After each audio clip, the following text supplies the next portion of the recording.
Welcome back to another episode of Ranching Reboot, the podcast where we dive deep into the world of regenerative agriculture, sustainable ranching, and the innovative ideas that are reshaping the future of farming. I'm your host, Brian Alexander, and today we have a fascinating conversation lined up for you with our guest this week, Austin Blendon. Austin, hailing from Kay County, Oklahoma, is a dedicated rancher who has embraced the principles of regenerative agriculture to revitalize his land and strengthen his community. In this episode, we delve into Austin's journey from growing up on the family farm, navigating the challenges of leased land, to building a successful grass-fed beef operation. Together, we discuss the nuances of custom cattle grazing, the importance of maintaining land health, and how the landscape of agriculture is continually evolving.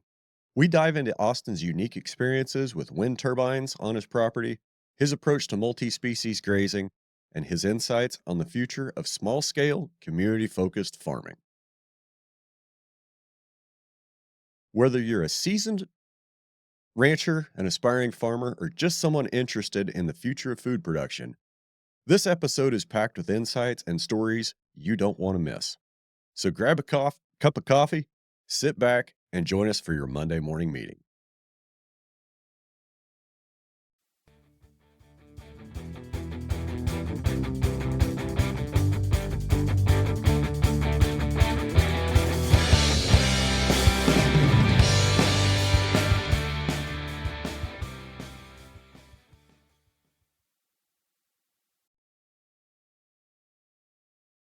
Austin, thanks for joining me. How are you today, buddy? I'm good. How are you? Oh, I'm just fantastic. I'm about ready for this warm weather to end. I don't know about you. I'm over it. That was so last Saturday, Medicine Lodge, my hometown, set the record for the state of Kansas. Beat the all-time record for high temperature for that day. I think we had like 114. Mm-hmm. I wasn't home. My wife wanted to go to the air show up in Wichita on Saturday. It wasn't cooler up there.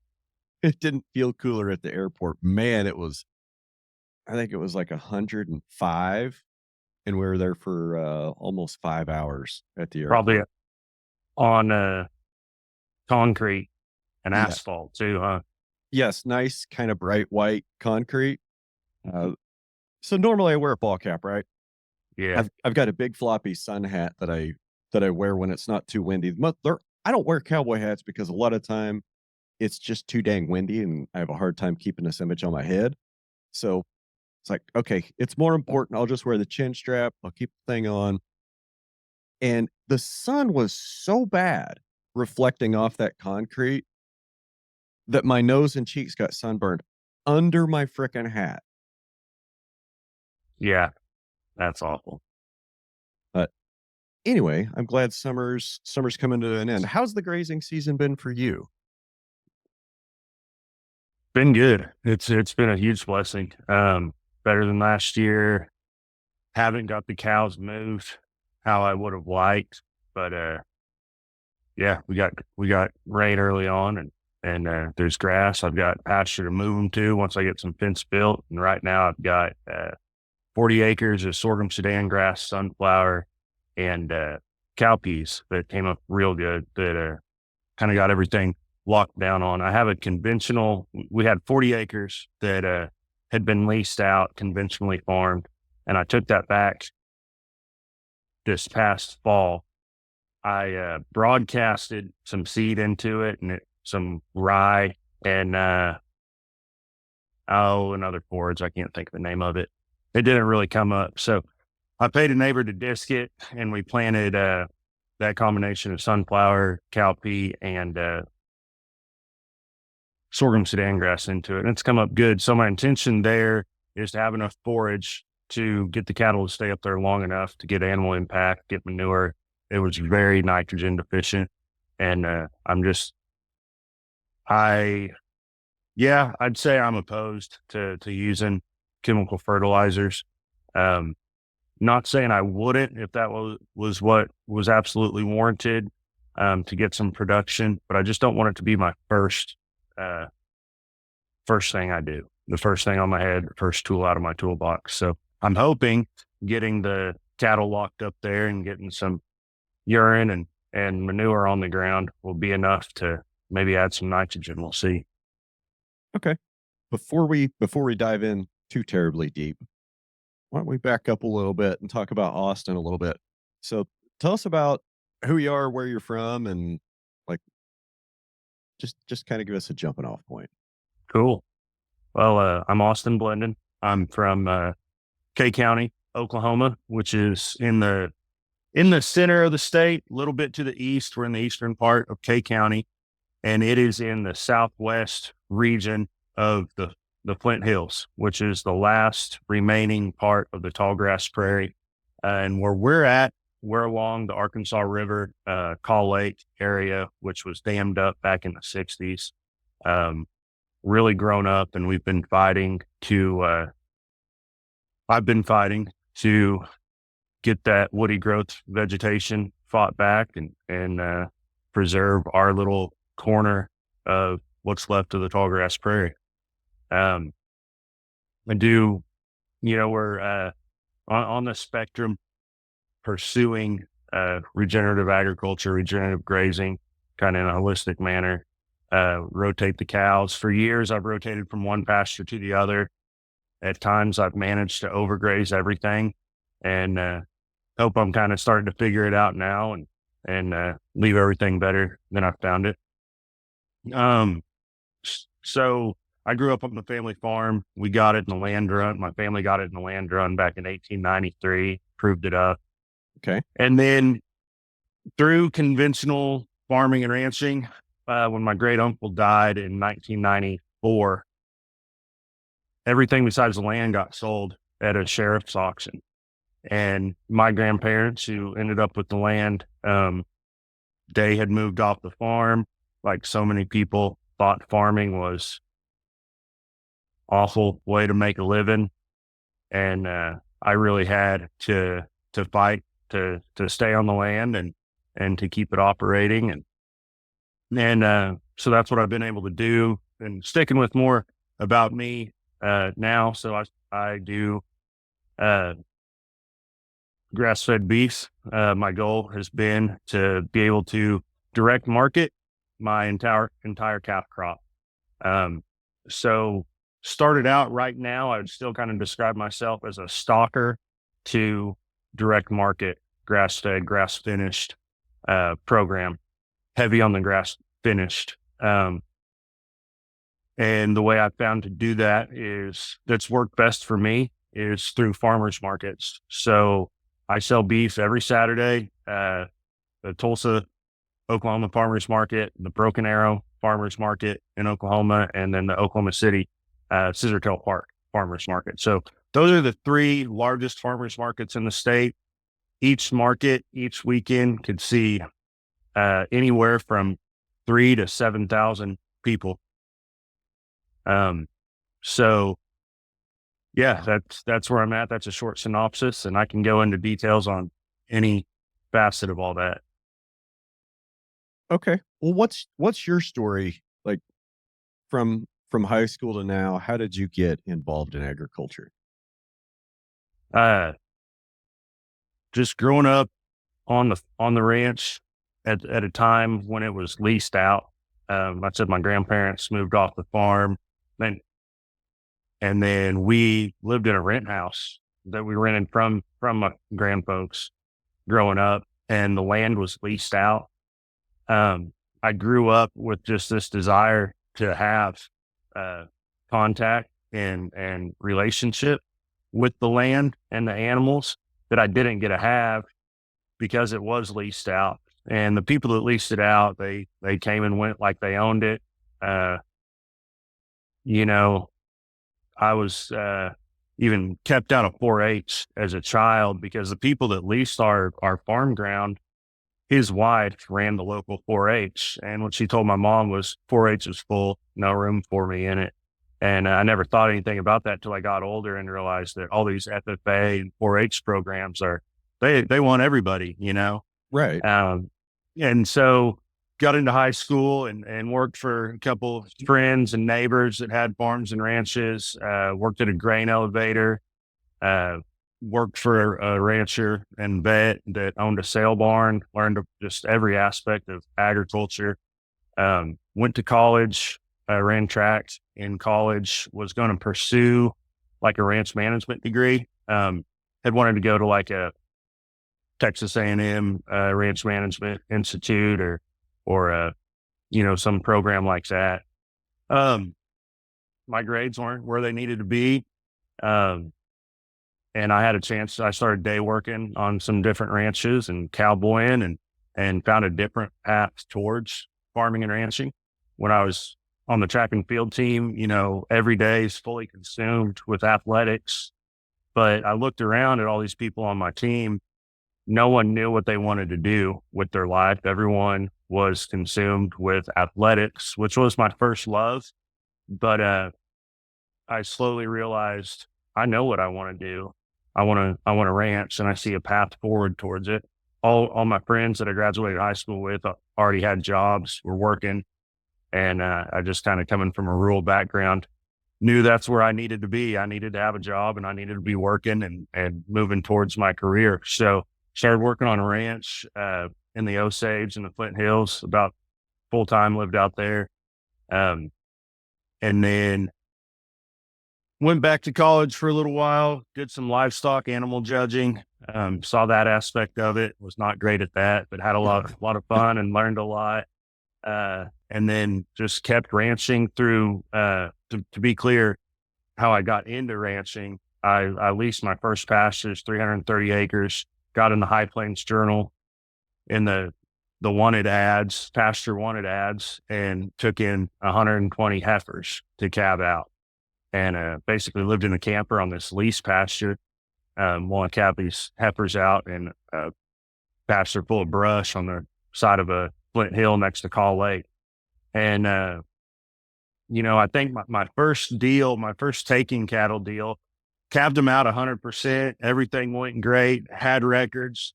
The guy paid me throughout it. And then when we loaded the cattle up, and I'm 21 at the time, he said, "Oh, I don't have my checkbook. I'll mail you a check for that last amount that I was owed."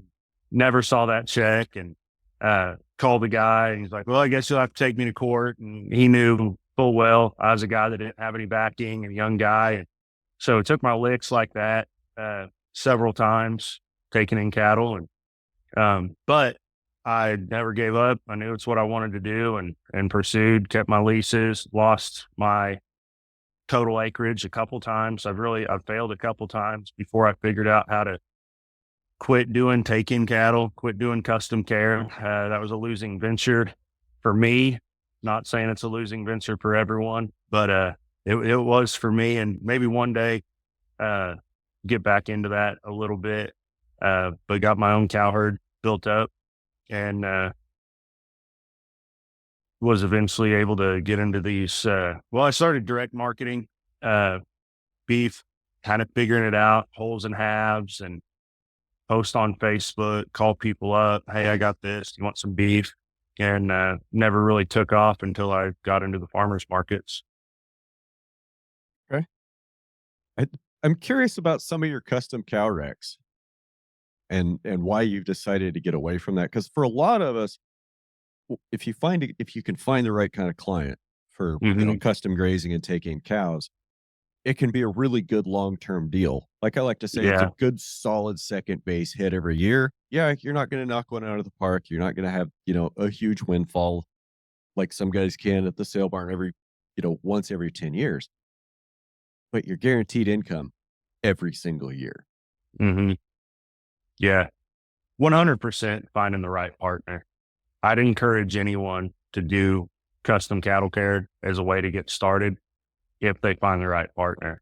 And I don't discourage anyone from just getting out and trying, because that's how you learn. But I, I, what I I do want to go back to the point where like you got started in a rented pasture with custom cows living in a camper. yeah, So for those of you out there saying, I can't do that, you're wrong. yeah, yeah, it just uh perseverance, and being hard headed, another way to say that. But yeah. And I'll be honest, if you're a guy that's looking to the expense of cattle, if you're a guy that's looking to send cattle out, you got to look at where you're sending them. And if the place you're sending them, the person taking care of them doesn't own the land, is in a camper, doesn't have much behind them, you got to look at how your risk is secured. And so me being a young guy and not having much behind me, I fully recognize that that's an issue too. So, but again, it all comes down to your relationship. You meet the people, they meet you, and ultimately it's your character and the character of the person who owns the cattle and the relationship you build that determines if it's going to be a successful venture. And oftentimes you're going to take somebody, like for me, it's kind of nerve wracking when I get a new client or when I have to, fire a client and get a new one. Hmm. Because, okay, I'm going to take care of 200 head of your cattle, which could be worth, a $500,000 or better. Hmm. And you're going to give me a small check at the end of the year. The only security in that business that you have is you have the cows. And like you Hmm. said, the example you kind of had a few minutes ago, guy said, "Oh, I don't have my checkbook. I'll pay you, and I'll send you a check later." Uh, Hmm. there's got to be an awful lot of trust for me to let Yeah. him load up his cows and take them with still an outstanding balance. Yeah, exactly. And that was the learning curve, when I was a young guy doing this by myself. Uh, I didn't know that yet. And I took people at their word and I've had great customers too. Um, ultimately, like I think, are any of your taking cattle, Coriani or smaller frame cattle or what you would describe as efficient cattle? Yes, but that's only because two of my clients bought some of my cows each. Cool. The herd that I'm running over on the west side for my partner Nate, we've been doing business together since like 2006. Mhm. And he's trying for a smaller, more maternal, more forage efficient cow. He's got his cows down about 1,100 pounds, and they're good cows. And I've been taking them in, on and off for the last 15 years. But he called me in, I think it was February or March, and he said, "How do you feel about doing a bunch of yearling heifers?" Suits me just fine. I mean, Mhm. it's when you're in a custom grazing business, it's kind of an interchangeable grazing unit. It's pounds of beef, it's numbers of units, right? Right.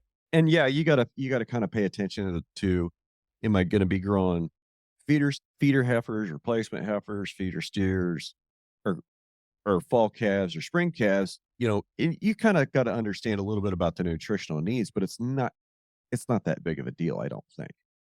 Right. Um, so we brought in these yearling heifers. They're doing really well, rotating them around. He was actually out there moving those this morning. Well, I had to go move the other two bunches. But so on the south end, client been with me since 2019. Um, he bought some of my stock out of a sale barn through an order buyer. His order buyer was sent to look for party girls, and he ended up buying, I think, 13 from me. My other partner, Brendan Wheelock, we're on our third year together. He's he bought a bunch of my steers last year. He bought a bunch of my heifers. So there's probably 25 or 30 cows that I Mhm. raised running around in that group too. So, and what Tim and Brendan both did is they did something I really appreciate. They left my tags in them. Yeah. So I could go out there and I could pick them out. Like I see Mhm. that orange tag in the left ear or and then I see the tag and then the button. Like I instantly know that that's one of mine. So yeah, we do have some lower input, smaller frame type genetics running around out here. And I will say this about, all my clients, they're all trying to drift that way toward the smaller, more forage efficient cattle because Mhm. everybody's seeing the input cost. Everybody's seeing the Yeah. input cost, everybody's seeing the marketing, everybody's seeing the concentration in the market, what's going on. And I hope that there's enough Where people. is the concentration in the market when you say that? Oh, with the Packers. Mhm. I mean, and So last week's episode was with Corbett Wall. Did you catch that one? No, I haven't, but I watch him every morning and have since like 2019. Hey, you oughta, when we get done with this, if you have some time, you ought to go check out 181, which will be the episode right before this with Corbett Wall. And we kind of take a deep dive into some markets. Uh-huh. I kind of wish you would have got maybe a little bit more wild, a little bit more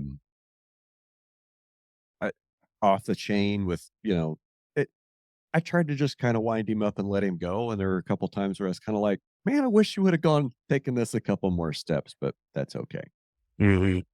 Uh, but the market concentration of the Packers and how they have the markets rigged with, so little of the market being traded on a cash basis and that tiny little sliver setting the basis for all the grids and formulas. Like, I really appreciate what you're doing, trying to market everything through farmers markets or local sales channels. Mhm. And the more I think about it and the future of beef in this country, I think we're going to need a lot more producers like you, especially if the national cow herd continues to shrink. Mhm. So as the cow herd continues to shrink, well, feeders are just going to feed them a little heavier to make up for the Mhm. lower numbers. Because at the end of the Mhm. day, it's like in the custom grazing business. Okay, I've got pounds of grass, I need pounds of beef to eat them. Well, and they'll import more as well because a lot Yes. of that feeding longer ends up being extra fat that's going to get blended with the lean import beef. And our Corbett was saying yesterday on an episode of his that I watched, I think Uruguay Yep. uh, imports are up 105%, 95 or 105%. So And feeding our beef longer also equates to importing more beef, I would say. right, because as we're feeding these animals longer in a feedlot, they are building more, quote, marbling intramuscular fat, and they're building more fat covering. They're not necessarily building more volume of meat at past a certain point. So, I, and I think that's totally valid, Austin, is we're growing bigger cattle that have more lower value fat on them that the packer can trim off, take that fat and go throw it in the mixer with everything coming in from overseas, as Corbett calls it, brush fed. Yeah. And I really appreciate that distinction between, calling them brush fed, scrub fed. Okay, I Yeah. think that's a good term because it does differentiate, a product, that product, which is okay, grass fed from a product like yours, which is Mhm. intensively managed grass fed, grass finished. Right. Yeah, every time I hear that term scrub fed or brush fed, the hair on the back of my neck kind of stands up because I'm thinking one of these days she's gonna say grass fed. But it's like you said, you appreciate that distinction. That term he's using, scrub fed, brush fed, isn't interchangeable with grass fed or grass finished. Yeah. Yeah. And that's got to be what's happening. I mean, I wonder what the ratio is between how much trim comes off one of our feedlot animals and how many animals that gets mixed in with to make like an 80-20 product. Like how many imported animals that would get mixed with. Mm, 'Cause That's yeah, that's one of those statistics that'd be really, really hard to find because I don't think yeah. they'd want you to know. You'd have to talk to someone that's in that production line doing the work and pick their brain. Yeah. Yeah. No stats are kept on that, I bet. But so I guess here's the rest of that thought. You know, as the cow herd kind of continues to draw down, and I think that the national cow herd like decreasing, I think we're like 56, 57 million head, something like that, and falling. I don't One of the things I was trying to get out in the conversation with Corbett is what kind of market conditions do we need to see for guys to start retaining heifers to start rebuilding the cow herd? And Mm. I don't know what that market's going to look like, but it seems like we're being driven toward a direction of having, like, the industry, the packers want us to have fewer animals that they control and that they can feed to a heavier weight to compensate for the lower head count. Hmm. For sure. So here's a good question for you. What is finished? When you say grass finished or feedlot finished, what does that mean? Here's how I describe that to my customers, because that's a question I get a lot. Uh, Originally, I think the term grass fed meant grass finished. Fed cattle, as we know the term, cattle on feed, fed cattle means cattle in the feedlot or cattle in their last stage of life. In 2012, 2013, when I started becoming more aware of the and heavily involved in the grass fed sector, uh, grass fed meant grass fed. Uh, it wasn't until later that you start hearing the distinction grass finished. As I got into the farmers markets and started having a relation, seeing other producers that were calling their product grass fed or grass fed, but grain finished. I was like, come on now. All cows Uh, eat grass. yeah. And that was their argument. Well, my cows eat grass, so they're grass fed, but they're grain finished. I'm like, well, that's not anything different than typical meat you get anywhere. Then I kind of changed my distinction to grass finished. And what I mean by that, I think and the statistics that I've seen is the real difference comes from that last 90 to 120 days of what the fat profile and the protein profile is made up of in that last stage of life before they go to the butcher. So finishing really, it's all my cattle now. I'm getting to where I'm butchering our calf crop. So everything's 100% grass fed, grass finished. But then the stalker sector, um, coming in, and maybe they've had cake at weaning or whatever. Uh, but yeah, finishing refers to that last segment of life that they really put the finishing touches on the meat characteristics, what feed that's based off of. Okay. I think it was Annibal. I'm going to script the name Portomingo from Argentina. He always said that it was very critical to maintain 2 pounds of gain during that last 90 days. I mean, Hmm. really, to maintain to have peak quality in your grass fed meat, you got to make it's supposed to gain 2 pounds a day. Hmm. And I don't know about you down there in the south end of the Flint Hills, but here in the Red Hills, we struggle sometimes to get a pound in it. I mean, just Really. it's the environment and the grass. Well, we don't, I don't burn near as often as you do either. Well, as often as most of the Flint Hills does. Hmm. But we can get some really good gains if we're running on burned grass, Hmm. just like they can in the Flint Hills. But we can't get that done every year. So for me, it seemed like there was only about 3 months out of the year, maybe even 45 to 60 days that I could look at animals and say, this is where they've got the peak fat covering. This is where they're the peak size. The forage is about ready to start decreasing in quality, and they're going to start using their stored fat to live off over the winter. So right now is going to be my harvest window, which is kind of like September, like the Hmm. end of August into September is where I figured my harvest window would be for grass, quote, finished animals. Hmm. Because I guess that's the definition of finished that we've all kind of landed on is when the animal has the peak fat covering that it's going to have through that feed cycle. Hmm. Okay. Pasture animal, it's going to be toward the end of the growing season before the grass goes Right. dormant because they've had all spring and all summer to pack on pounds, as many as they can. The grass starts to dry, lignify, get tougher. Weeds aren't quite as growing. So they're going to go into conservation mode. and they're going to have to live off some of that stored fat over the winter. But when we put them into a feedlot type scenario, or we feed our cows over the winter, we pull them out of the pasture and we feed them, ration over the winter because they gotta maintain weight. I understand that. I understand why people think they have to maintain the weight on their cattle through the winter. That's also really expensive.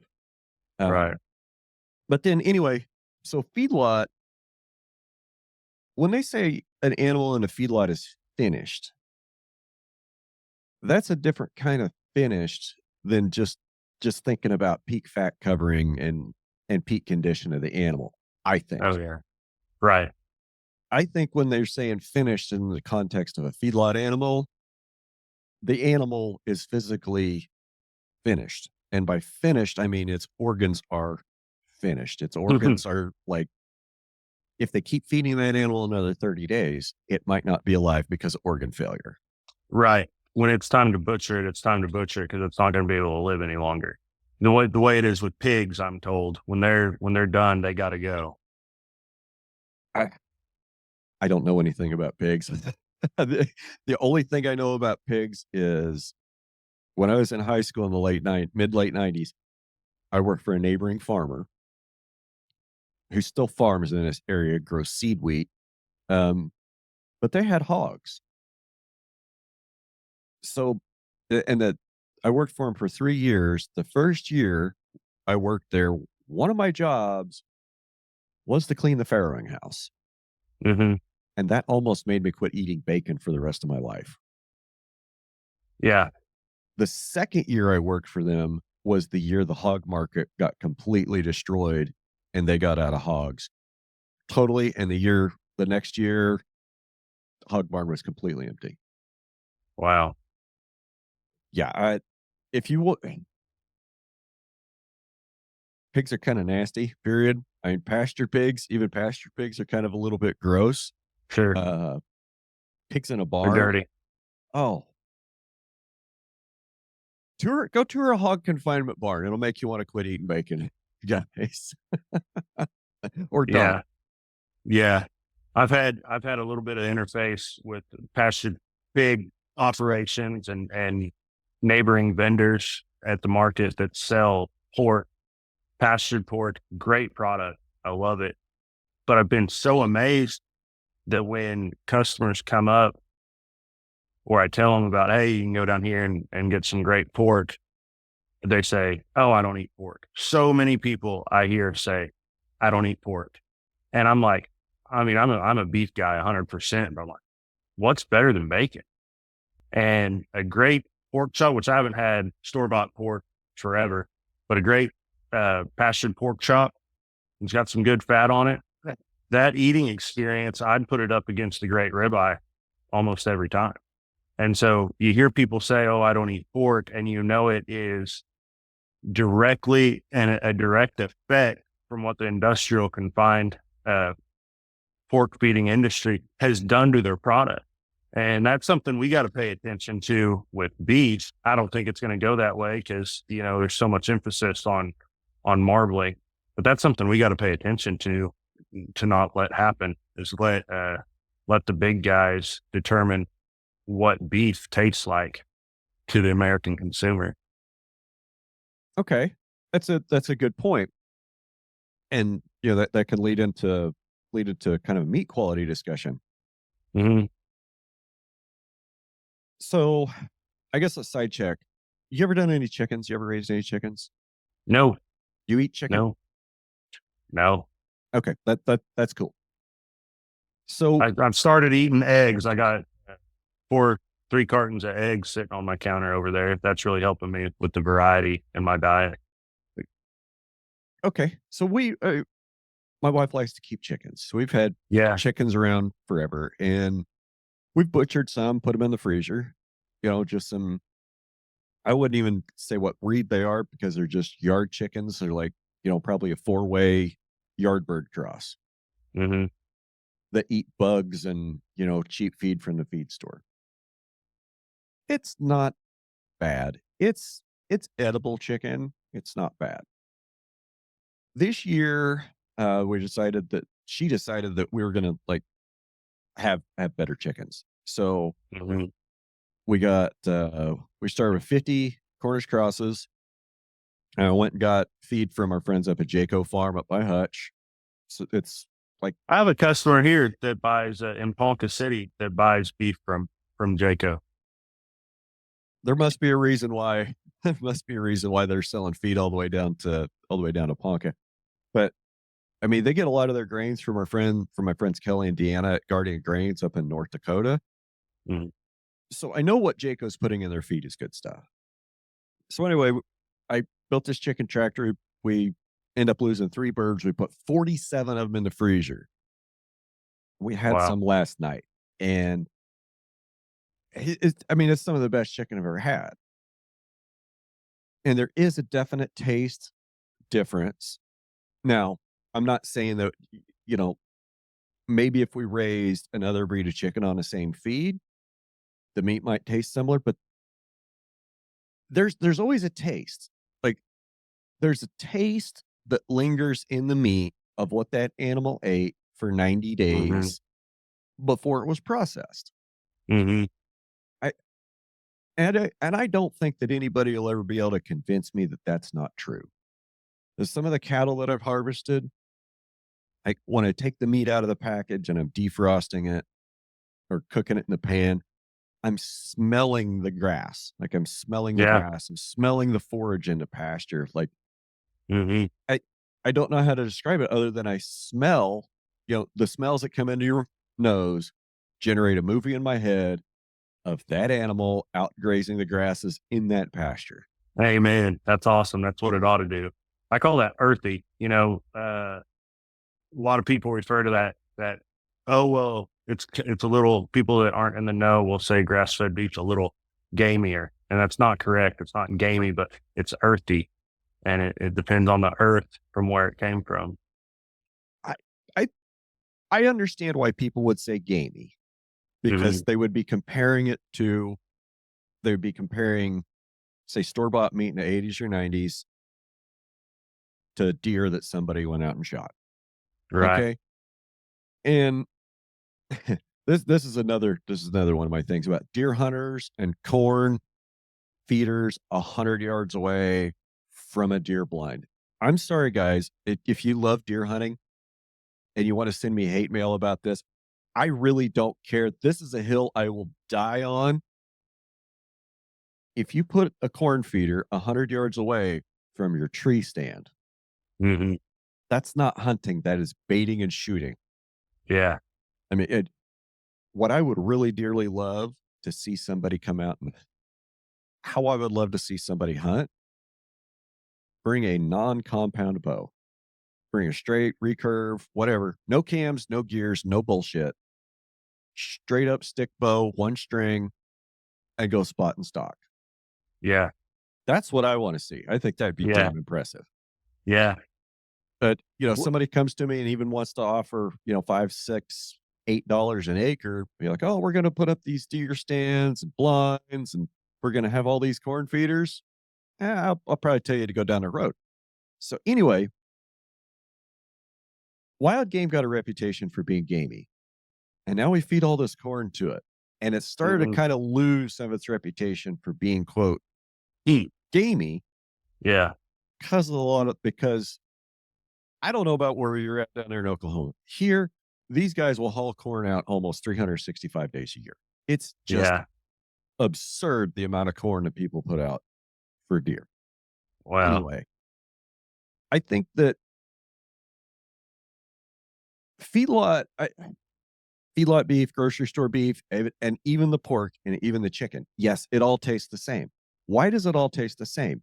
Because there's one breed of pig, there's one breed of chicken, and there's Essentially basically one breed of cow too. essentially one dominant breed of cow. I mean, most of the meat that goes through our beef plants has some sort of Angus genetic lineage in it. Mhm. Okay, that's fine. When you feed the same genetics, the same diet, yeah, it's all going to taste the same, which is why McDonald's can offer a double quarter pounder in Southern California in Bangor, Maine, and it tastes the damn same. Hmm. Interesting. I don't think things should taste the same. No. I think we should have flavor of place and regional flavors. And this was this kind of came up last week when I was getting ready to talk to Corbett Wall, and I wasn't real sure how to frame the question, but the conversation was, in the future, are we just going to see, the current feedlot and big four packer system? Are they going to be mainly supplying restaurants, grocery stores, and fast food, and the rest of us take care? And then small marketers are taking care of the rest of the demand and maybe getting into some grocery stores. Hmm. And I can kind of see that. I mean, I don't think that there's much potential for somebody getting into agriculture trying to compete and bootstrap an operation in the commodity production side. I just don't think that's possible. Hmm. What was his response about restaurants to your question about the big four providing the restaurants? We really didn't get into that part of it. Yeah. Like I said, I couldn't really figure out a way to get that into the conversation. Hmm. Can we take a quick break? Sure. I got to pee real quick. We'll be right back. Right on. You'd think one of these days I'd maybe learn how to not drink so much coffee before podcast. So we're talking about meat quality and feeding. Yeah. What age do you butcher your calf crop? When's your butcher window? And what are your genetics? Under 5 years of age and when they're ready.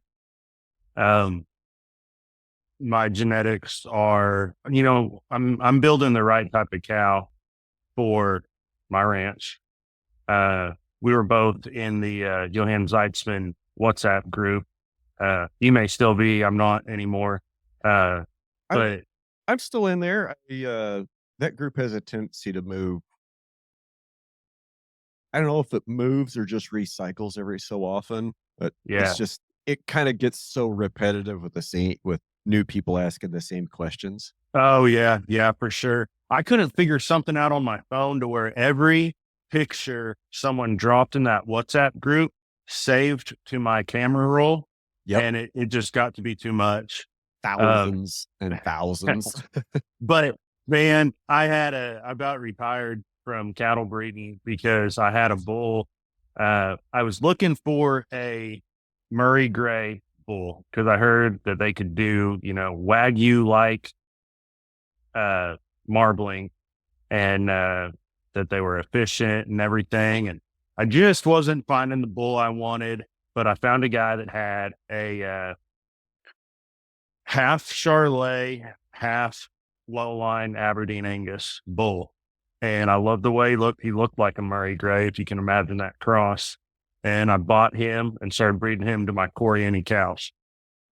And I shared a picture of that bull in that group, and Johann Zeitzman commented back, I could not picture a better specimen of a bull. And I was just like, I'm done. Okay. That's a pretty good stamp of approval. Yeah. Yeah. So that's the type of bull I started with. I have a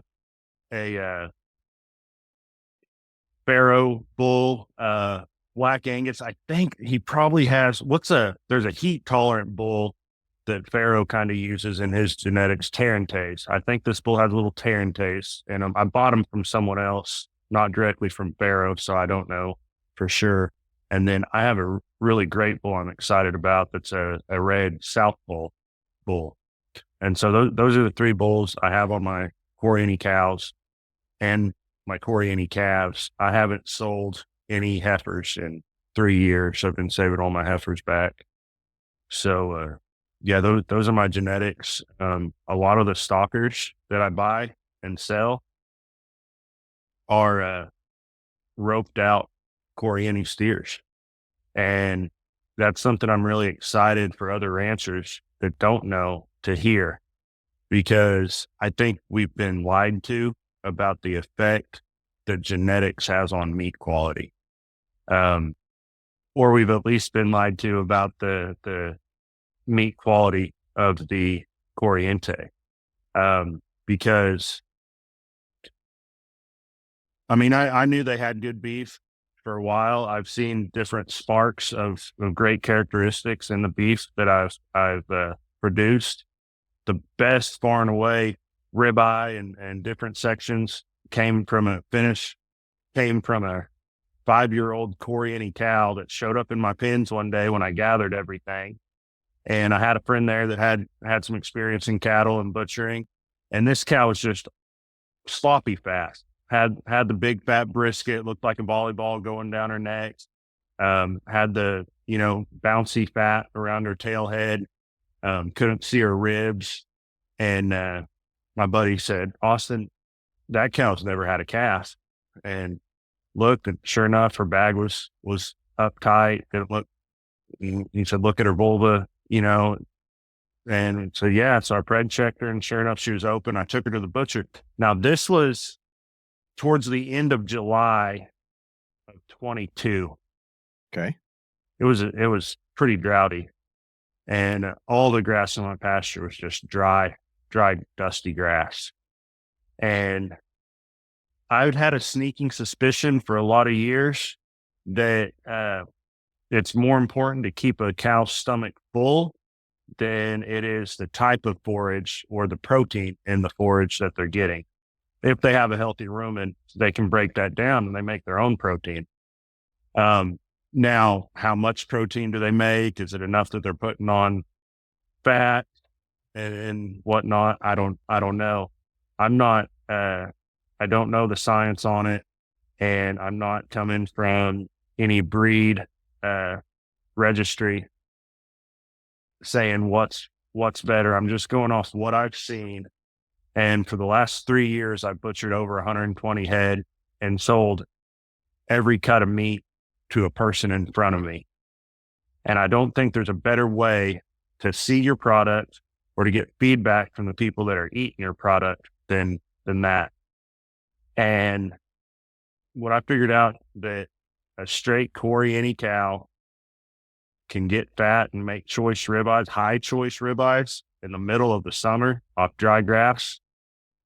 It just made me think something's up here.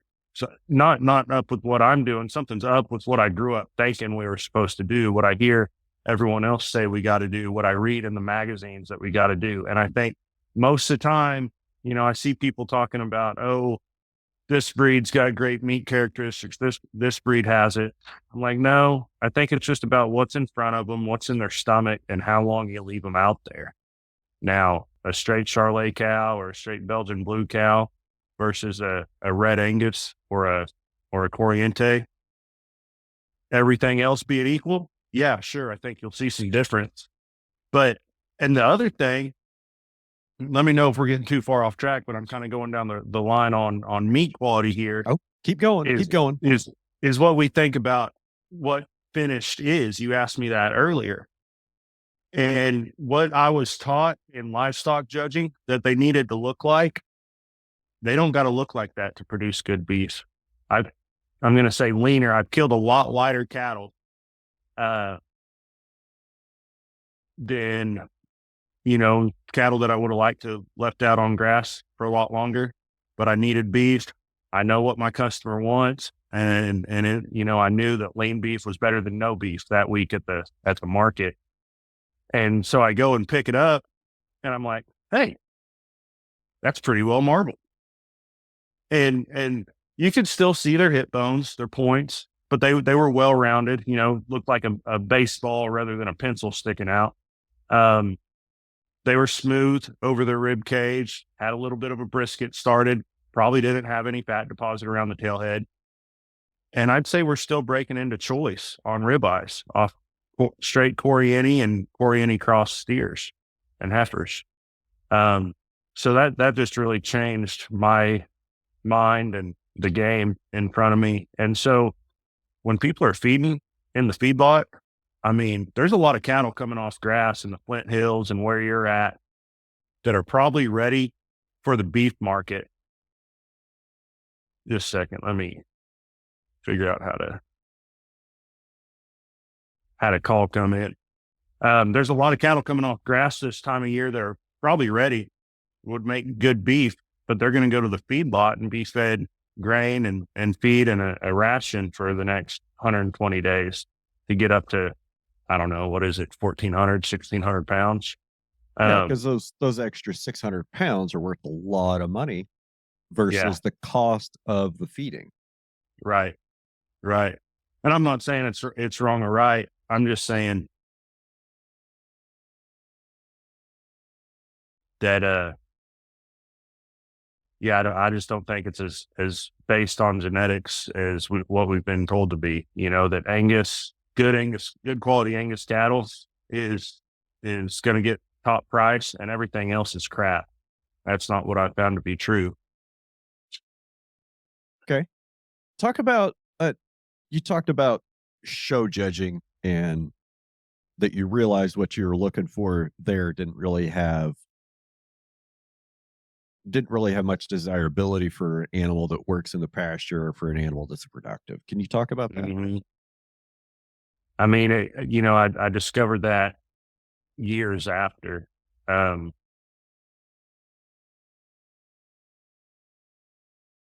Ask me that question a different way. I don't know if I'm following. Talk about like show judging and what they're looking for in the show judging ring Yeah, with cattle and why that might not be the best things for a cattleman or somebody that's actually trying to make a for living in the sure. cattle business, why those aren't necessarily Yeah. desirable traits. Well, and I don't know what livestock judging might have looked like uh, 50 years ago, but definitely what they're telling you to look for: the fat deposit around the tailhead, the basketball or volleyball uh, in the brisket. You know, going down when you look at them straight on, it looks like it could be a basketball or a volleyball. Um, all the cover and fat deposition. What you're looking for is an animal that's standing in a pen at a feed yard. Um, you're not going to have cattle typically like that standing in your pasture. And looking for that animal, looking for those characteristics on that animal in our pasture on a grass fed operation leads you and me, the grass fed producer, to say, well, grass just isn't green enough, long enough for me to produce that. No, it's not. But can you produce if you take an animal that framed out, has all its frame, and then you put it on your grass for 90 days, can you get that animal to where it's ready to make beef and good beef for somebody? Yeah, you can. And the cattle industry started on people finishing cattle on grass in our area, from Osage County, Oklahoma to where you're at, up through the Flint Hills in central Kansas.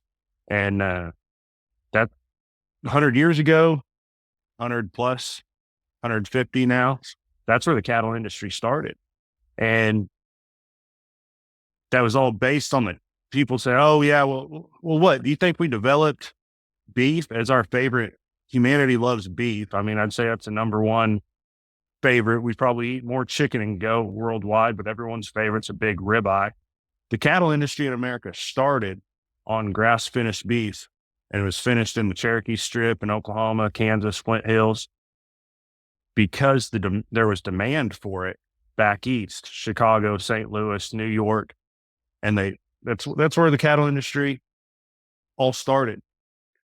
Beef didn't just start tasting good 50 years ago, and you know this, but also, yeah, they can get fat on grass. I'm not saying they can't, but we don't need to be thinking we got to get them looking like a feedlot steer on our pasture to have a product that people want. I, and I would definitely agree with that. That there needs to be some distinction in what a grass fed producer is looking for versus what that animal should look like going to a feedlot. Hmm. Now,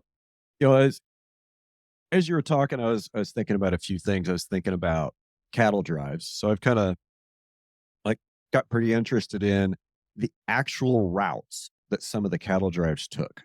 Just Mhm. because I want to know, like, were there certain areas they avoided because of terrain? Were there reasons why they went here versus there? I kind of want to understand that. Comanches. Mostly, yeah, mostly it's going to be because of the Comanches. And I was thinking, okay, and the Chisholm Trail is on my mind because I was down in Canyon, Texas a couple weeks ago, visited the JA Ranch. Mhm. Okay, so Chisholm Trail is kind of on my mind. I'm thinking, well, they've got routes going to the west of here, going to the east of here. So I'm going to look into that a little bit more.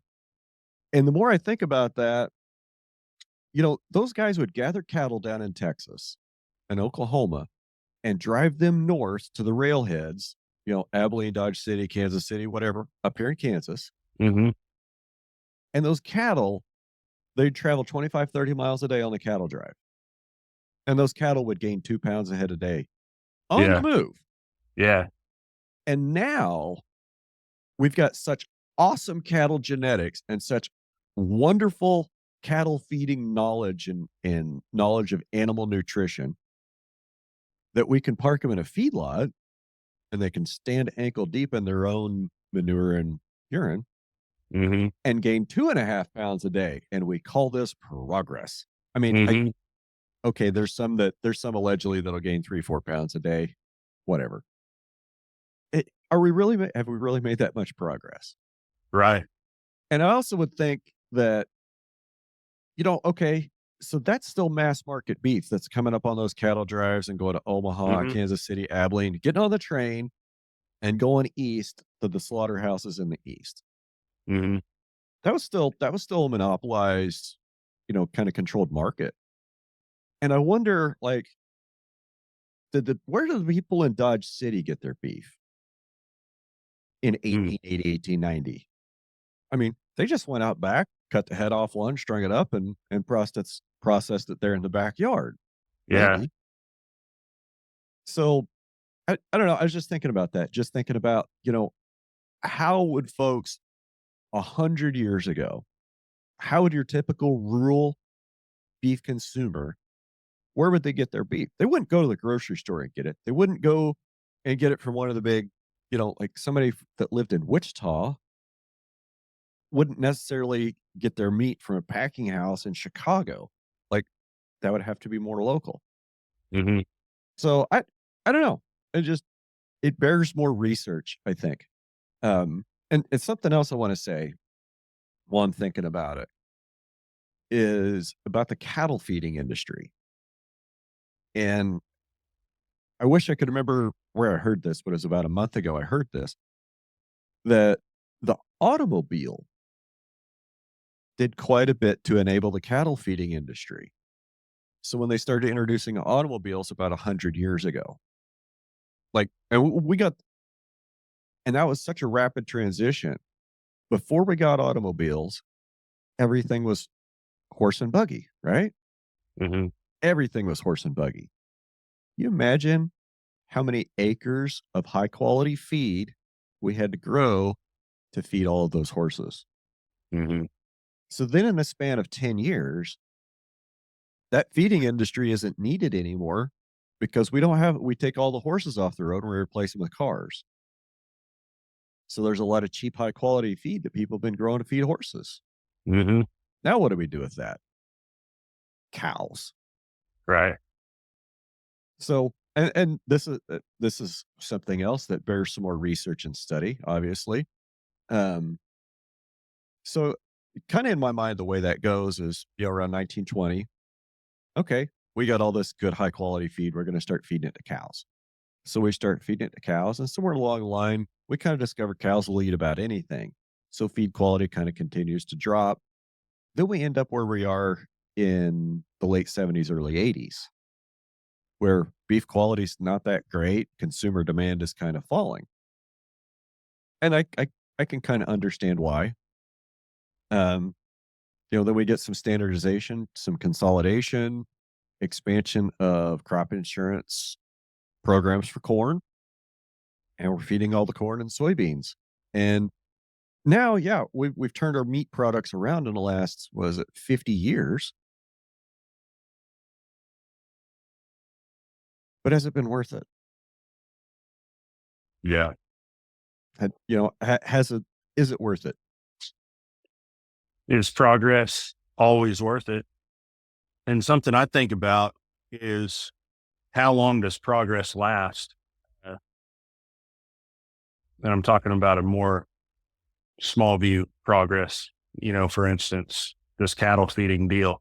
Just because we're here today and we did something for the last 50 years doesn't mean that it's a race the way we did it for 500 years. And this might just be a blip in the timeline. We're doing it this way because the conditions provide for it. Just because it seems so much more efficient to have, one farmer farming 15,000 acres versus everyone on 80 acres farming what they need. It seems more efficient, but is it, something we're brainwashed with through FFA and 4-H is that we're 1% and we have to feed the entire world. We got to feed the other 99%. And then people will say when they see, oh yeah, that's cool how you're doing that with the farmers markets and grass-fed beef, but you'll never feed the world that way. And the reply is, well, I'm not trying to feed the world. I'm trying to feed my community, my family, and my community.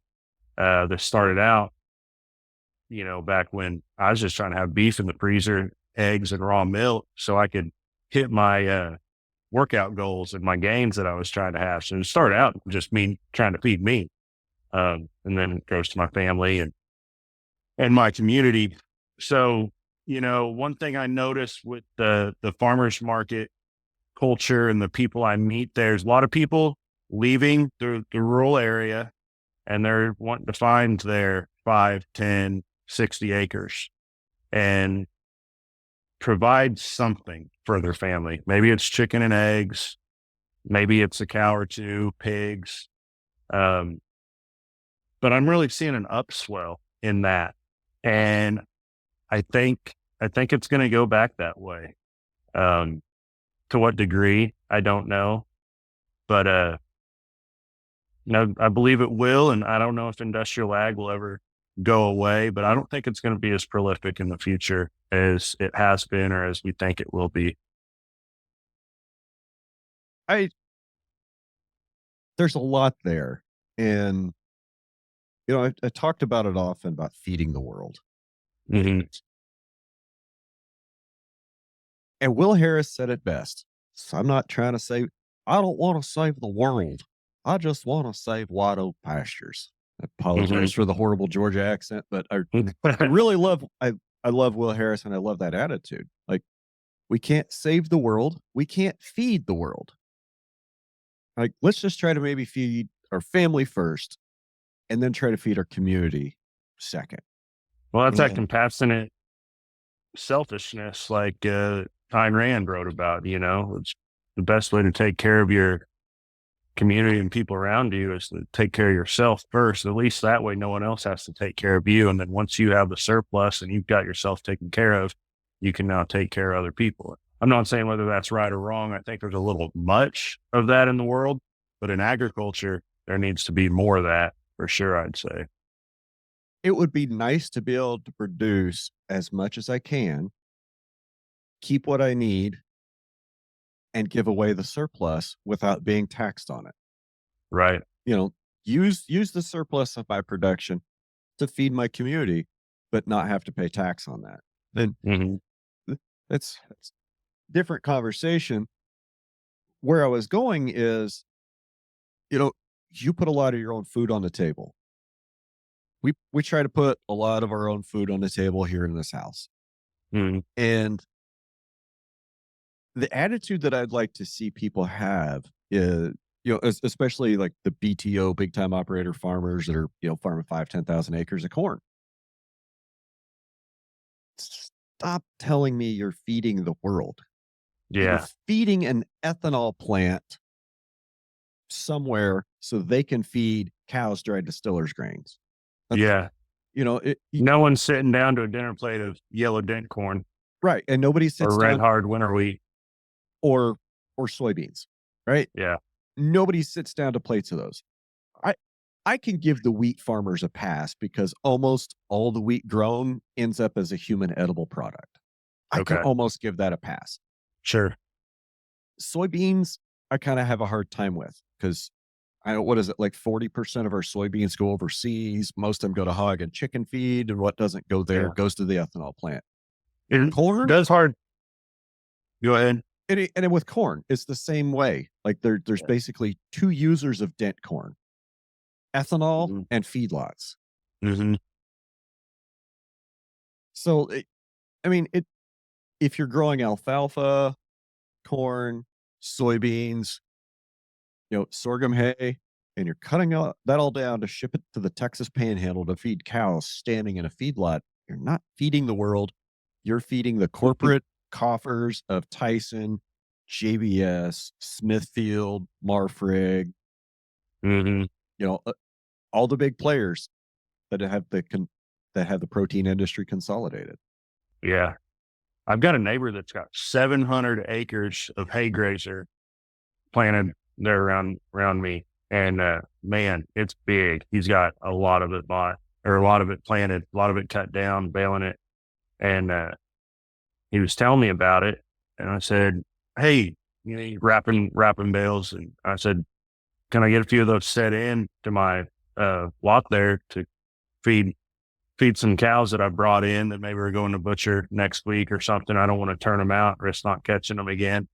And he said, oh, Austin, I'm sorry, all that's sold before he even cut it. He takes it all out to a feedlot out west. But that's a lot of hay. And that's a big part of anyone's operation. 700 acres of sorghum sedan grass is a lot, or not sorghum sedan grass, but hay grazer. That's a lot of feed.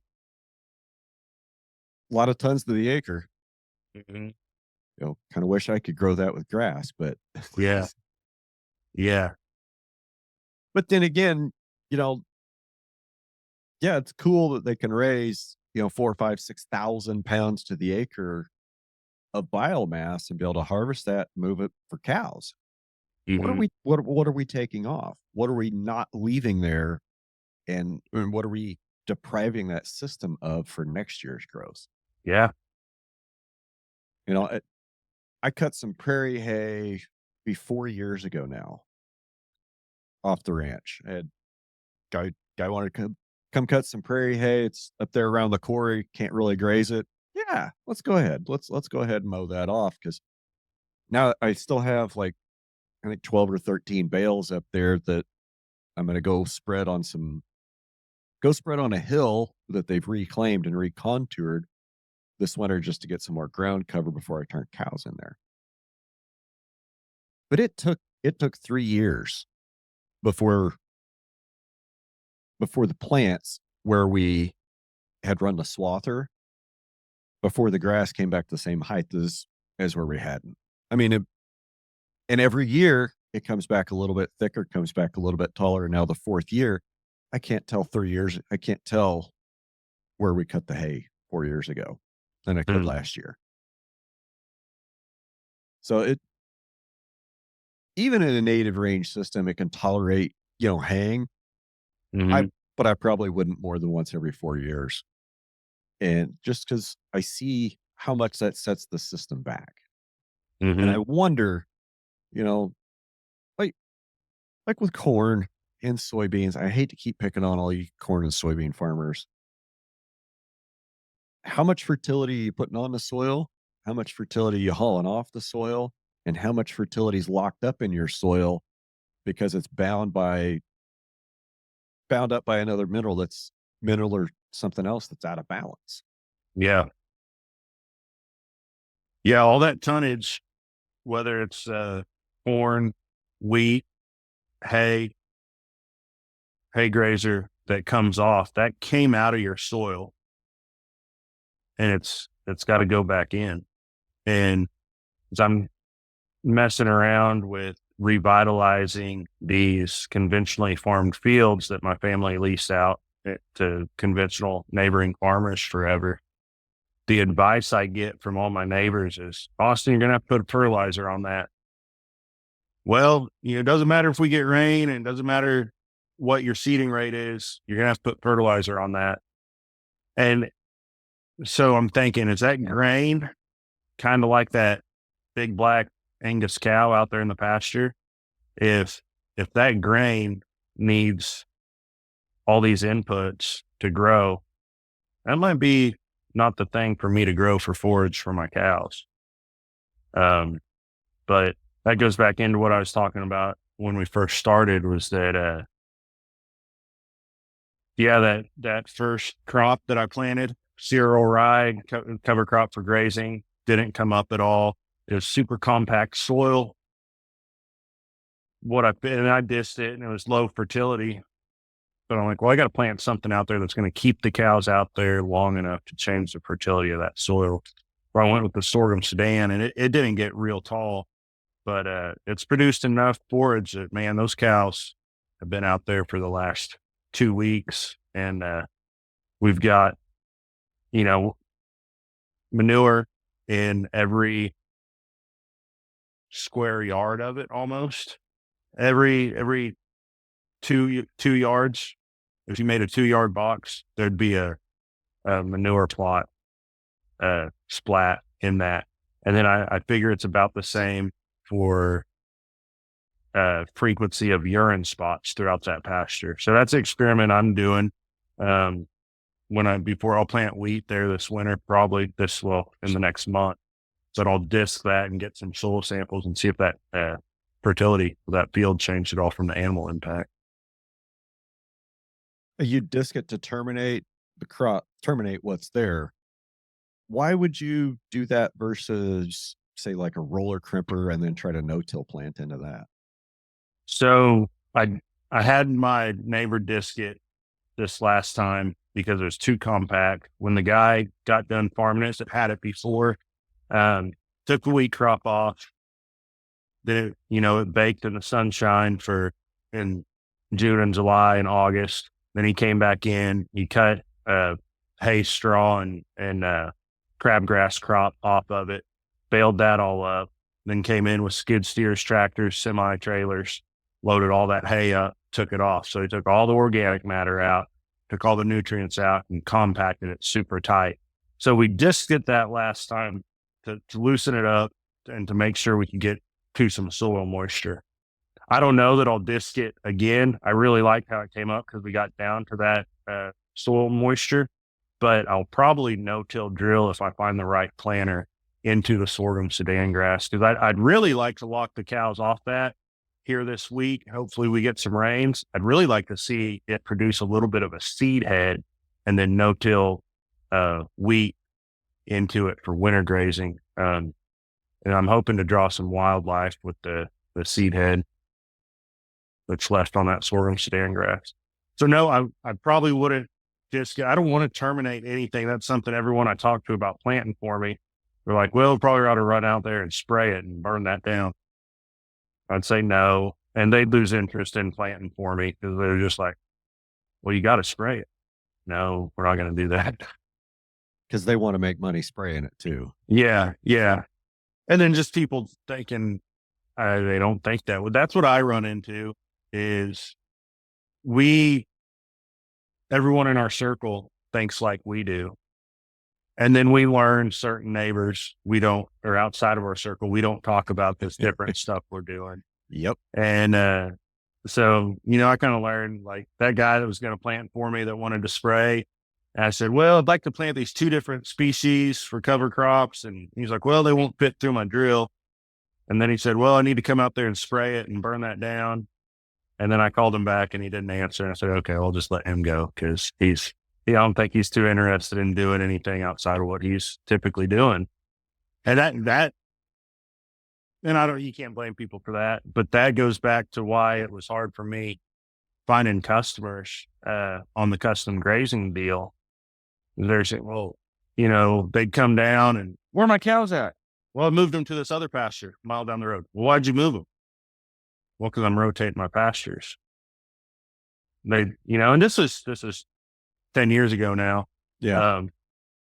Maybe more people are starting to figure that out, but the electric fence, the moving them, moving them while there's still grass left. And well, I paid for that grass. How come you're not letting them graze that? How come you moved them? That type of deal. I just didn't find a customer that was up for it. It sounds like you have, or your customers have seen what you're doing work enough. And I think I'll find that customer, because there's a limit to how much effort I want to put into the direct marketing. I'm not trying to ship. There probably will be a shipping aspect of what I do, because I get asked every weekend if I can ship. I think it was Will Harris stopped shipping nationwide and just started focusing on his community. This is interesting. Between Wichita, which is an hour 20 from me, Yep. Oklahoma City is an hour 20 south, and Tulsa is an hour 20 southeast. Within that triangle, there's more people than every city besides New York City and LA within an hour 20. And success for me really started to add up when I started being willing to drive that hour 20. And I think about, a lot of people think their opportunity is out there and away. And I'm not saying there's anything against people that can go seek opportunity away from home. I was blessed with a small acreage and a ranch here. But I think if people, and Ponca City is more populous than out where you are, Medicine Lodge. And, Yeah. So that's not everywhere. It's not for everyone, but I'm trying to focus more on that. And so how much beef I sell, how many markets I want to do every Saturday, I'm almost there with my max. And then I still want to ranch. I still want to grow. I still want to be horseback every day. And so I think, to tie that back in, I think a custom grazing will be an aspect to my operation, but it's waiting for the right conditions and the right partner. Can you talk a little bit about some of the economics of grazing planted forages versus grazing native range? I don't know. I'm just Well, shooting from my head. I where I was gonna try to get you to go with that is, what kind of stocking rate can you get on native range where you're at versus what kind of stocking Mhm. rate can you get out of planted forage? So typically the stocking rate around here, for cow calf annual grazing rate is like a cow to every 7 to 10 acres. I've got a Coriani cow that consumes a third less and weighs a third less than those commercial cows. Um, so I probably figure stocking rate of 5 cows per acre. Um, and then, I mean, to be honest, I haven't, my cow herd hasn't grown to meet the size of the acreage I have leased. So when I was in the custom cattle deal and I'd leased up 2,500, 3,000 acres, um, to fill for those customers that were sending me cattle, when I quit taking cattle in, I held on to those leases, and my cow herd hasn't grown quite that big yet. So I've got plenty of grass and don't really have to worry about stocking rate. But I think on wheat pasture, they always figure a cow to every 2 acres, or a unit to every 1.5 or 2 acres. And then on To the sorghum sedan, that neighbor of mine that's growing hay grazer that was 7 foot tall, I told him it was, made calf height. And what people told me is, you better get the cattle turned out there on it, or it's going to get away from you, and you probably don't have enough cows to knock it down. So I went ahead and turned in on it, and they're thinning it out, which is fine. Cause like I said, I want a no-till winter forage in there, but Okay. Okay. Well, that's good stuff. Let's see what um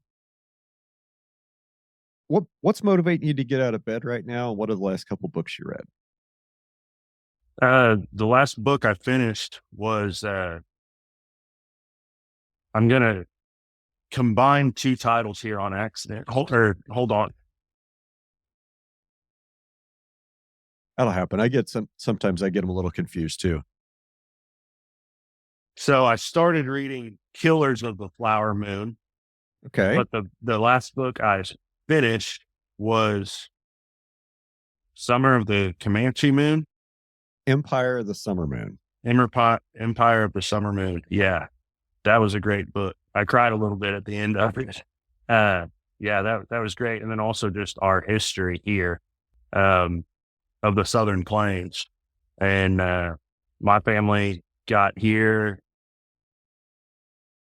during the cattle drives, and when the cattle companies had the Cherokee Strip leased up, would have been past the Indian Wars, but you know how that Like Quanah 1880s, 1890s. yeah, 1880s. And then my dad's side on the 1880s and the cattle drives and cattle companies and Cherokee Strip Cowpunchers Association. And then my mom's family got to Oklahoma in 1893 for the land run. But to read the history of the Native Americans in the Southern Plains, to see how that tied in, that I think Charles Goodnight was actually in the party that kidnapped Quanah Parker's, that captured Quanah Parker's mom, Cynthia Ann Parker, um, just brought that all into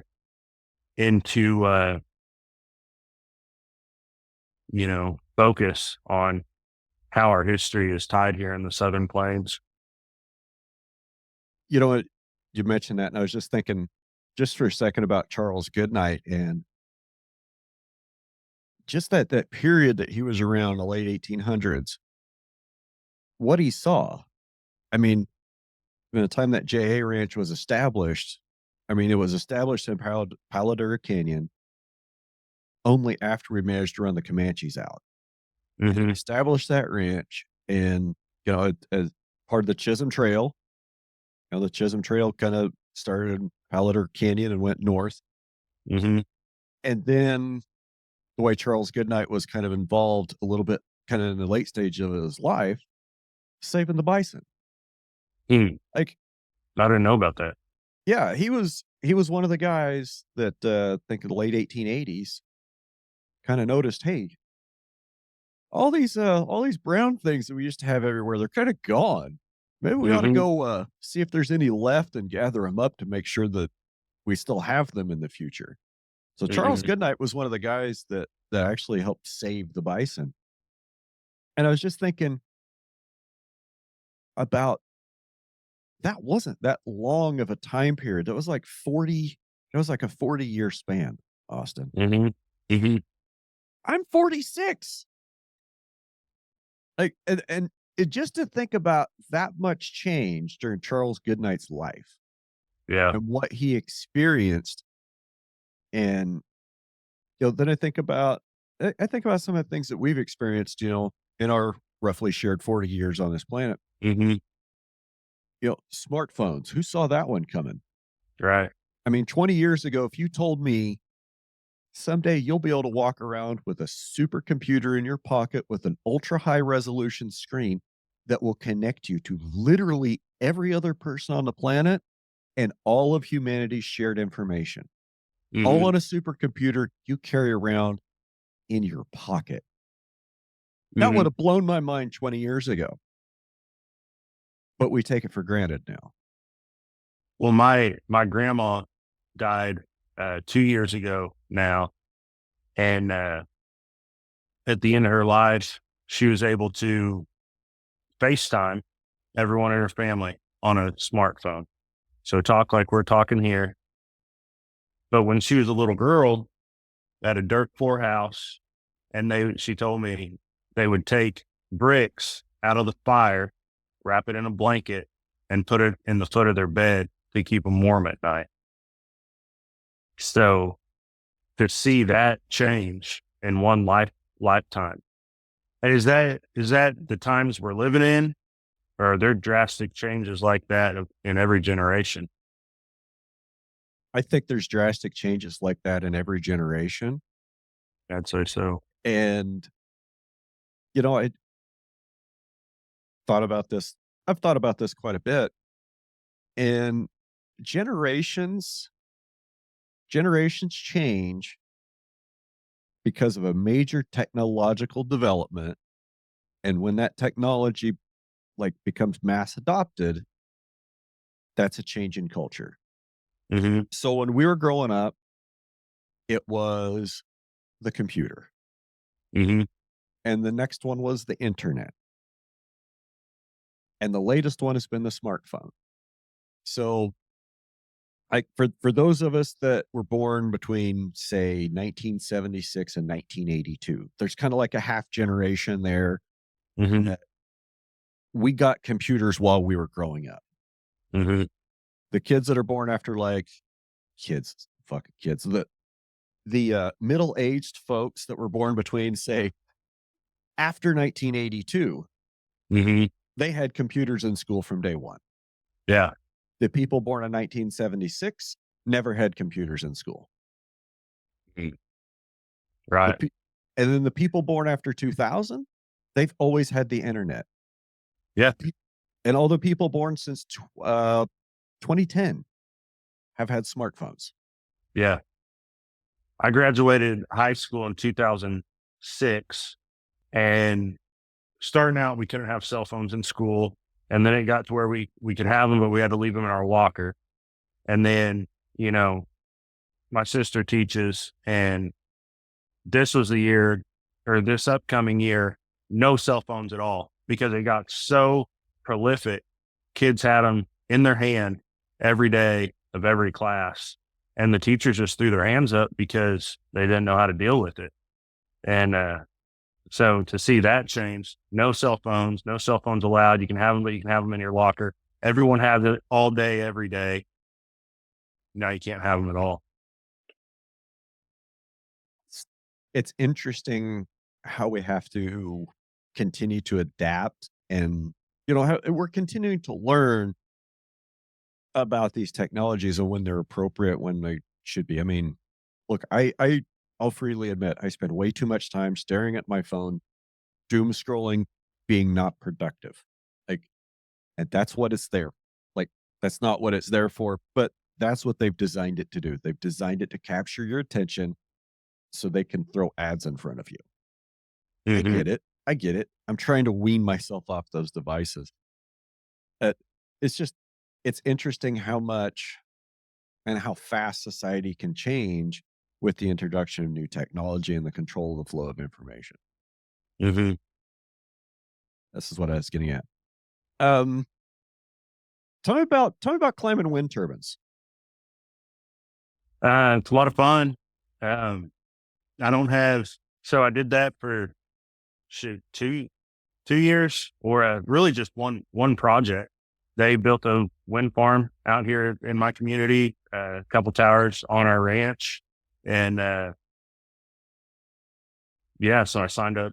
Like, there was going to be work here, and at the time, I was living on my camper in my pasture, and looked like that winter I was probably going to be chopping firewood and trying to sell raw milk to make money. Ain't So when they wrapping up hot rocks in blankets, putting the foot in bed to stay warm. yeah, going out in the snow every other night to dump gasoline into my generator because it'd run out middle of the night. I'd wake up, my dog would wake me up because he was cold. Um, yeah.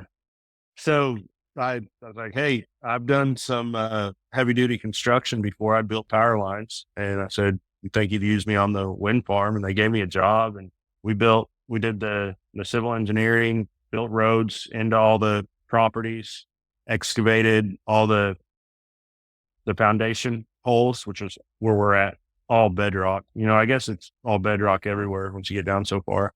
Did that, and then I built the transmission line, and then they came in with the towers, and we started putting towers together. And at that point, I got hired on by the owner of the project as a wind tech. And so after my training, they sent me out to do the mechanical walk down and commissioning of all the towers. Oversaw that project, and it was cool to get up there on top of these wind towers and look out and see my ranch, my neighbors' farms and ranches, and yeah, I bet you really get a good sense of perspective when you're on top of one of those things and can just sit there and hang out for a while. for sure, for sure, it's What fun, it's cool. So, first question I want to ask is A, you're a landowner. B, Mhm, you've got wind turbines on your land. C, you helped build the bloody things. mhm, So, my question is, knowing what you know now and being through that experience, if you had a piece of land that didn't have a wind turbine on and somebody knocked on your door and said, Mr. Blendon, I want to build a wind farm on your property, mhm. what would you say? If it was with Duke Energy, I would say absolutely no. If it Okay. was with another company, because they lie to you every stage of the process, and they tell you they're going to do this, they're going to do that, and they don't do any of it. We've got areas where our towers are, the tower sites. They were going to come in, hey, whatever you want planted there, if you want it back to native pasture, we'll plant it. If you want alfalfa planted there, we'll plant it for you. It's been 5 years and nothing's been planted.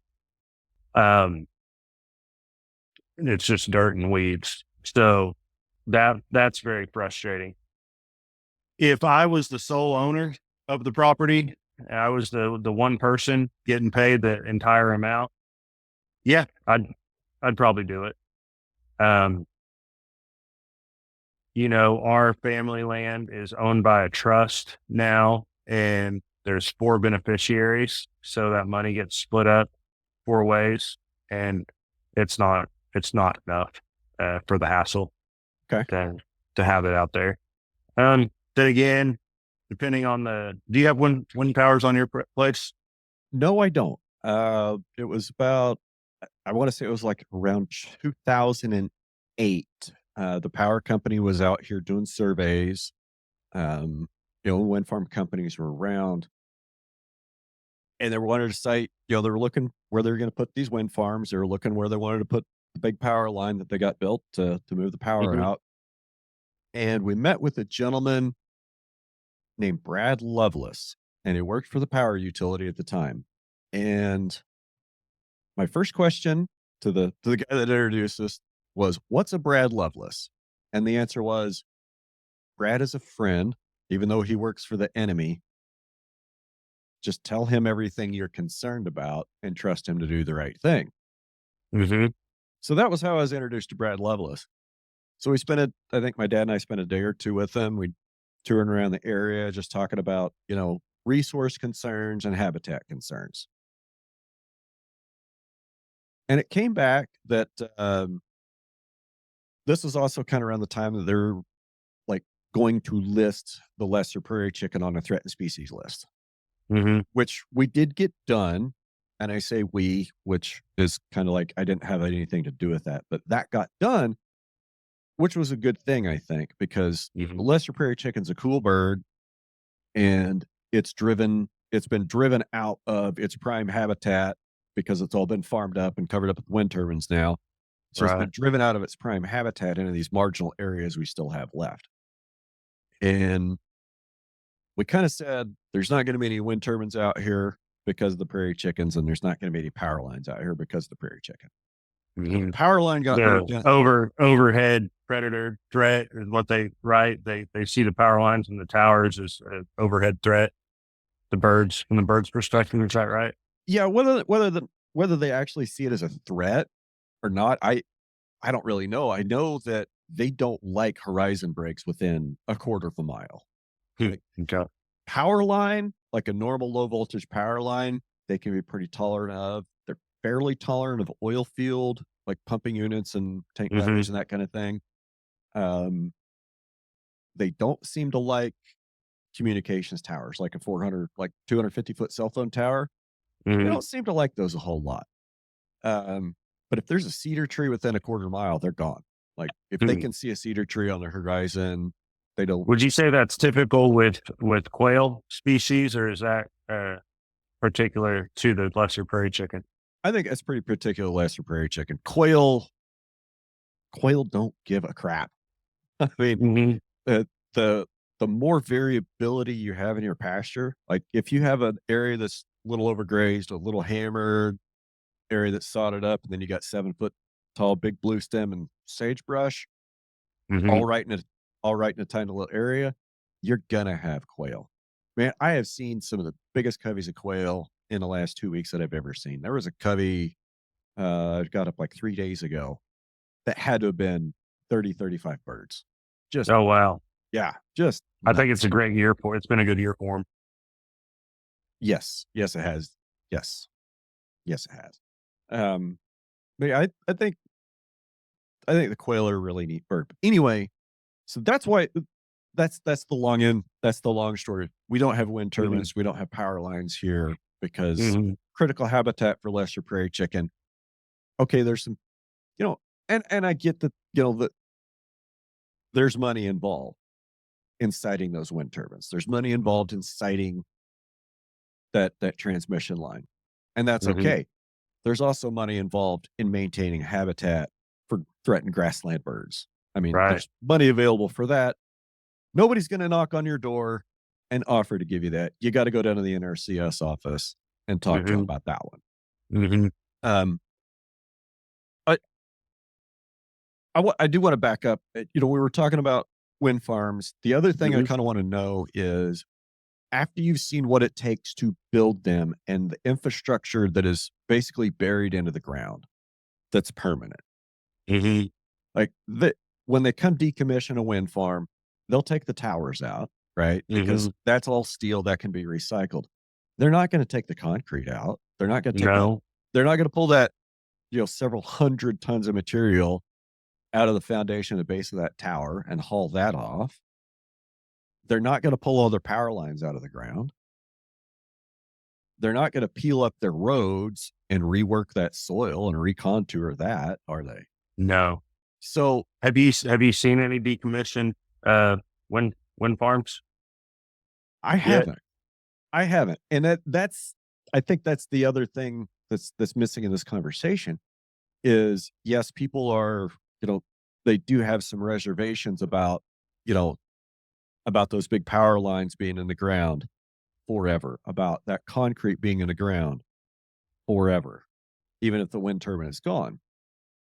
And maybe the argument is even though that wind tower might only have a design life of, 10, 15, 20 years, they could always put something else on that base. And they could always use those like giant cables they bury in the ground to move the power inside the wind farm. Those could also be used for something else. What? I don't Mhm, know, but I suppose that argument could be made as well. mhm. If me as a landowner, if you want to come out and build something and you're going to say we're only going to be here for 40 years, you're going to take that damn concrete with you when you leave. Yeah, But yeah, unless the entire wind farm is on your property, you almost have no negotiating power. right. So I would say if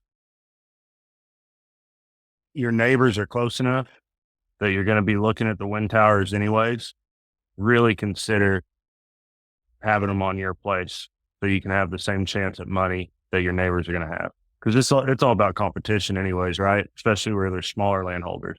If you've got enough acreage to where the other towers are gonna be far enough, you don't mind looking at them or you don't have to deal with them or think about them, then tell them no. If I look at the oil industry in Oklahoma as an idea of what these wind farms might look like when they're done, they're not going to take anything out of here. Because I've never seen anyone clean up oil wells. We live on the oldest oil field in Oklahoma. My great great grandpa drilled the first gas well by hand in 1893. He was drilling a water well, hit natural gas at 93 feet. The well's still there. He stacked rock around it, got this big around, like my shoulders wouldn't even fit in there. And somehow those people worked that hard, hit natural gas instead of water, and it blew his hat and his tools up out of the hole. So that was the first natural gas well. And then they drilled the first commercial oil well there. And so, I take a it he was hundred, not a smoker. in fact, he wasn't smoking at that time anyways. They, uh, they put a board They drilled holes in a board and put over the well, mudded it over, and piped that natural gas into the house to heat with that winter in 1893. So, but all that was, I'm kind of proud of that history, but all that to say, we've got 130 years of oil production on our land and in our community, and none of it's ever been cleaned up.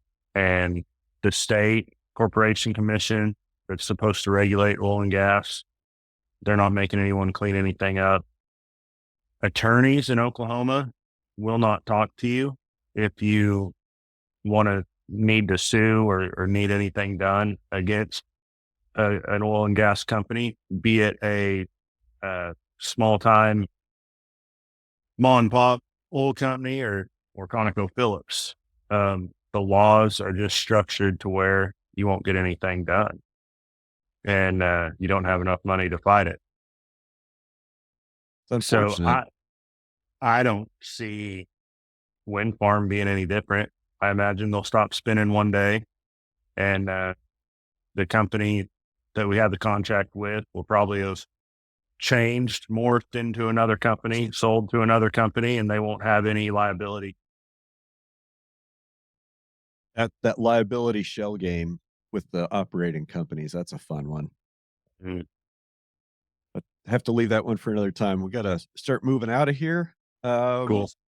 Where can people find you at Farmers Market to get your beef? Where can they get a hold of you on the internet if they want to know more? Website, social media, all the good stuff. On the internet, biggrassbeef.com. On Instagram, biggrassbeef. Facebook, biggrassbeef. And then on Saturday mornings, the Tulsa Farmers Market, the Scissortail Park Farmers Market in Oklahoma City, and the Broken Arrow Rose District Market in Broken Arrow, Oklahoma. All right. Anything you want to leave us with? Nope, All right, man. Well, that's it. I appreciate it.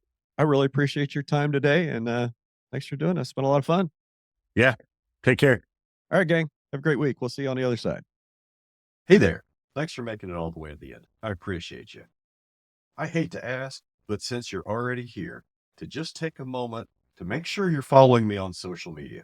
You can find me on all social media platforms as Red Hills Rancher. Show some love to the show supporters listed in the show notes. Leave a review or share this podcast with your friends and networks if it resonated with you. I'll be back next week with another episode to reboot your thinking about farming, ranching, food systems, and the people that operate them. Have a great week, gang. We'll see you.